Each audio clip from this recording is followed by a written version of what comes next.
Cari amici della luce, benvenuti su questo canale dedicato alla Divina Sapienza. Continuiamo la lettura della spiegazione dell'Apocalisse di Giovanni che il Signore Gesù Cristo ha comunicato al mistico Gottfried Mayr-Hofer. Il testo è estratto dal libro Prediche del Signore, che potete trovare gratuitamente sul sito www.legamedelcielo.it.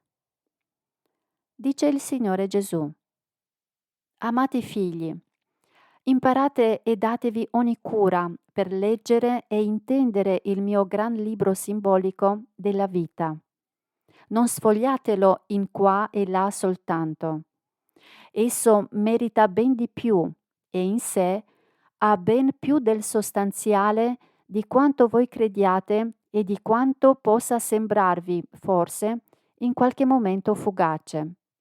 Io voglio lasciarvi comprendere da soli le immagini di pace e vi ho spiegato solo le più dure della rivelazione, dove apparentemente agisce solo l'ira di Dio e l'inesorabile vendetta, affinché anche in queste immagini voi non giudichiate in modo sbagliato quel Dio che è solo amore e altresì affinché quando sopravvengano le sventure e le tribolazioni non abbiate da incolpare o accusare sempre Lui, bensì, nella maggior parte dei casi, voi stessi.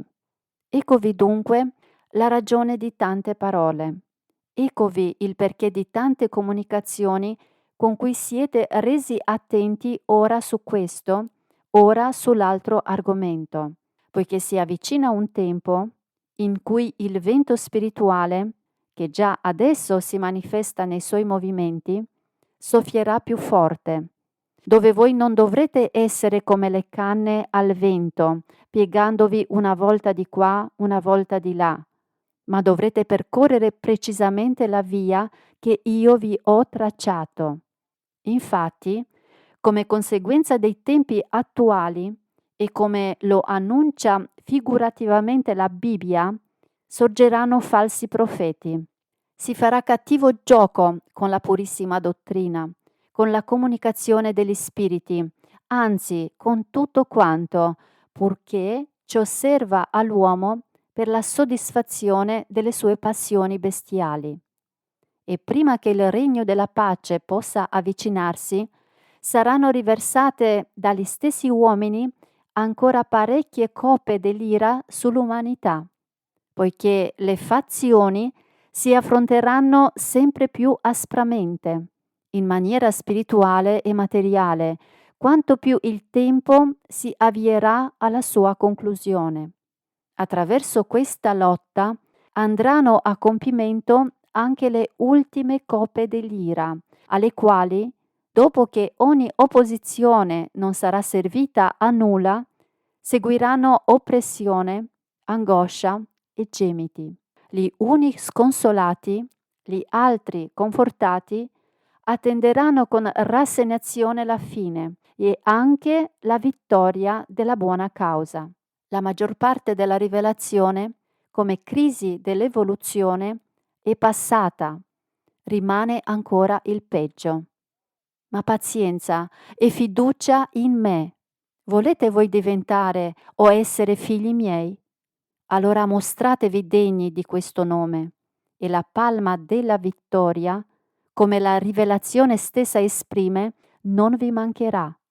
Siate preparati a tutto, non io, bensì la natura bestiale degli uomini, l'incredulità da essi artificiosamente prodotta, la loro irrefrenabile avidità di dominio e cupidigia di denaro contribuiranno all'adempimento di queste coppe dell'ira e delle immagini delle trombe.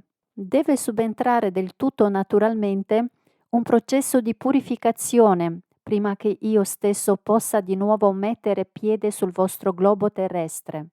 Come col tempo afoso la tempesta purifica l'aria, trascinando con violenza a terra tutte le esalazioni dannose affinché spiri nuovamente aria pura, così avviene anche nel processo di purificazione spirituale Essendo forte la resistenza, devono verificarsi anche forti esplosioni, senza le quali non sarebbe possibile nessuna compensazione.